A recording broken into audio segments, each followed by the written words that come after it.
and dominate the situation. There's a poet here in town that made a t-shirt I love that says, haikus are easy, sometimes hard to understand.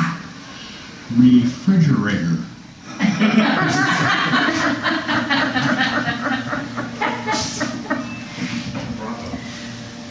But I wrote a Mardi Gras haiku this afternoon.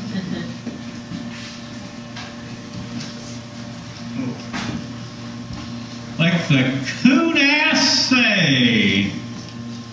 Well, see, there you go. I've introduced. Coon ass is not a derogatory term towards any race. It's towards a whole state. Coon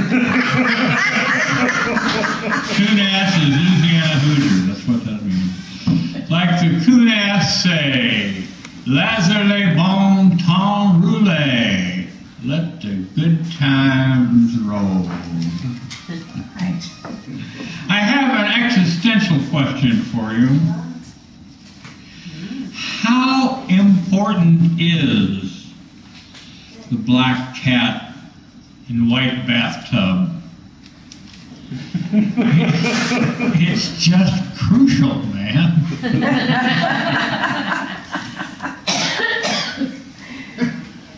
You know what I think? Life is too mysterious to take serious. And doggone it, I've just got some good old down-home advice. Kind of shit you'd expect from an old man. Don't ever forget, you can't play stand-up bass when you're sitting down.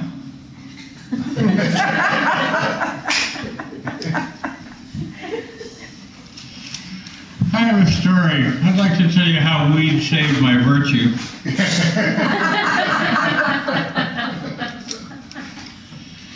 My first trip to Amsterdam in 1994. I think it was Something like that around in there. I'm not good with the white man's calendar.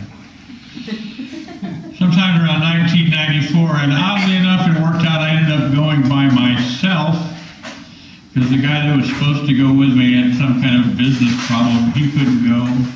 Martha Rose didn't have a passport yet. So I had the option of going by myself or not going. I figured if I go by myself and I enjoy it, I'll get to go again next year when she wants to go. That worked out real well. But so I went by myself the first time. One of the first things the first thing I did was check out the red light district. And fortunately, that week, the windows were all full of fat Indonesian junkies. It wasn't really a problem about how to resist these creatures. Put them on back burner for the rest of the week. Obviously, you've never been with an Indonesian junkie. And my last day in Amsterdam, I discovered that I had a problem. I saw other people had the same problem too. Because I had spent a week going to various bars and coffee houses and getting various little samples of the best weed in the world. And come the end of the week, I had all sorts of little samples left over. I had like ounces of just dynamite weed. And I couldn't leave it behind. I couldn't send it home. I had to smoke it up. I did the best I could. Smoke it as fast as I could. Just chain smoking this fucking weed. Trying to get rid of it before I got on the plane. And I was down in somewhere near the red light district in the lightest plain neighborhood. And just had myself zonked out pretty damn good.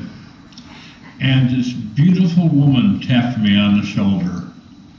Long legs, big boobs, milk and honey skin, blue eyes, blonde hair, and said, "How would you like to meet a nice Dutch girl?"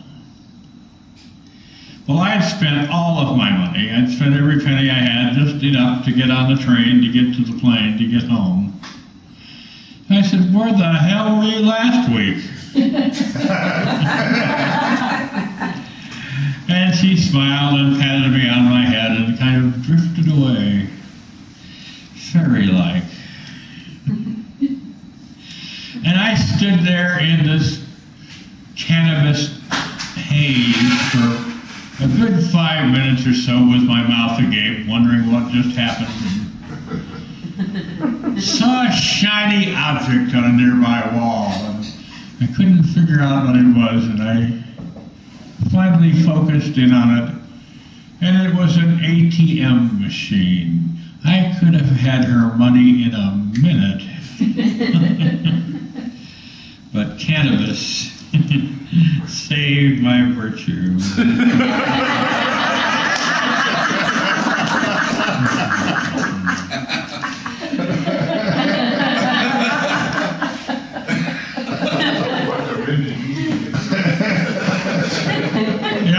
I spent a lot of time, not a lot of time, some time out in Colorado. It might be 20 degrees below zero, you know, but the skies were generally bright blue with little puffy white clouds. Get back home to Missouri and it might be 40 degrees, but milk white sky, it just gets depressing. I wrote a poem about it the other morning called Missouri Suicide Sky. Haiku.